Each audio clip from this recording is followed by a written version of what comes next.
18ನೇ ಕವನ. ಹರಿಯ ಬಸುರೊಳಗಕಿಳ ಲೋಕದ ವೀರ ಡವ ಡಗಿಯ ಹೋಳು ಭಾರತ. ಲೋಕದ ವೀರಡವ ಡಗಿಯ ಹೋಳು ಭಾರತ.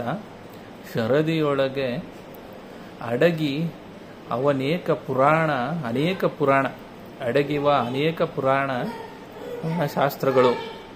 ಪರಮ ಭಕ್ತಿಯಲ್ಲಿ ಕೃತಿಯನ್ನು ಧರಿಸಿ ಕೇಳ್ದ ನರರ ದುರಿತಾಂ ಕುರಿದು ಬೇರಿನ ಬೇಗೆಯೊಂದು ಇರುಹಿದನು ಮುನಿನಾಥ.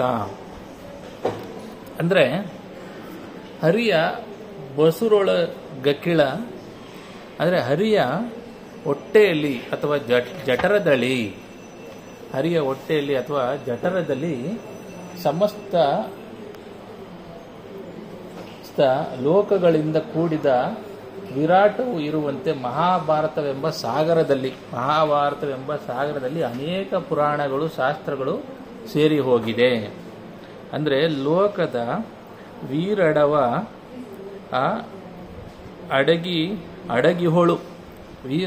ಅಡಗಿಹೊಳು ಭಾರತ.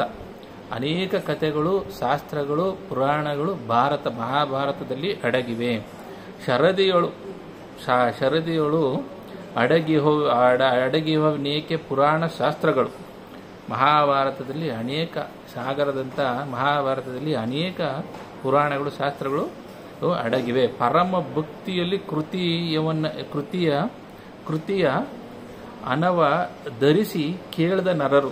ಯಾರು ಶ್ರದ್ಧೆಯಿಂದ ಪರಮ ಭಕ್ತಿಯಿಂದ ಈ ಕೃತಿಯನ್ನು ಕೇಳುತ್ತಾರೋ ನರರು, ಅವರಿಗೆ ದುರಿತಾಂ ಕುರಿದು ಬೇರಿನ ಬೇಗೆಯೊಂದುರಿದನು ಮುನಿದನು. ಅಂದರೆ ಈ ಕೃತಿಯನ್ನು ಕೇಳಿದ ಜನರ ಪಾಪಗಳು ಬೇರು ಸಹಿತ ಸುಟ್ಟು ಹೋಗುತ್ತವೆ ಎಂದು ವೈಶಂಪಾಯನನು ಹೇಳಿದ್ದನು, ಮಹಾಭಾರತದಲ್ಲಿ ಹೇಳಿದ್ದಾನೆ.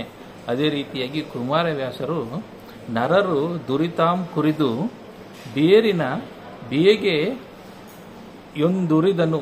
ಯಾರು ಕಷ್ಟದಲ್ಲಿ ಸುಟ್ಟು ಹೋಗಿದ್ದಾರೋ ಅವರು ಈ ಕಥೆಯನ್ನು ಕೇಳಿದ ನಂತರ ಅವರಿಗೆ ನೆಮ್ಮದಿಯಾಗುವ ಸಂತೋಷ ಸಿಗುತ್ತದೆ ಎಂದು ಮುನಿನಾಥ ನುಡಿದನು. ಅಂದರೆ ಇಲ್ಲಿ ವೈಶಂಪಾಯನು ನುಡಿದಿದ್ದನು ಮಹಾಭಾರತದಲ್ಲಿ ಎಂದು ಕುಮಾರವ್ಯಾಸರು ತಮ್ಮ 18ನೇ ಕವನದಲ್ಲಿ ಈ ವಿಷಯವನ್ನು ತಿಳಿಸಿಕೊಟ್ಟಿದ್ದಾರೆ.